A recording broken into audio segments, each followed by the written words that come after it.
তিস্তা নদীর পানি বৃদ্ধিতে বিস্তারিত জানাতে লালমনিরহাট থেকে সরাসরি যুক্ত হচ্ছেন আমাদের সহকর্মী আশিকুর রহমান।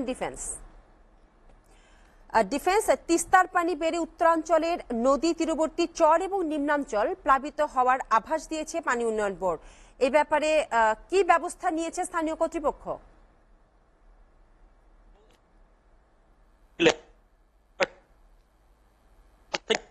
কিন্তু পানি বৃদ্ধি পাচ্ছিল টানা বৃষ্টি এবং ভারতীয় উজানের ঢলের কারণে।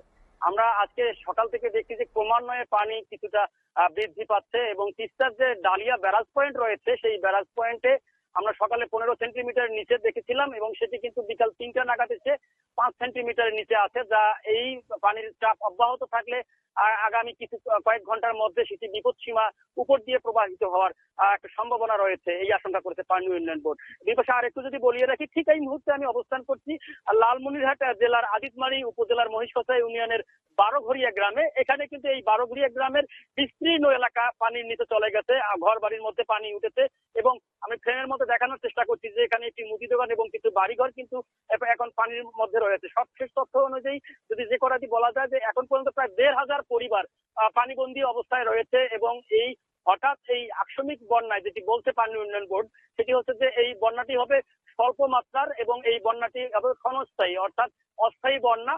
তবুও জেলা প্রশাসনের সার্বিক প্রস্তুতি রয়েছে।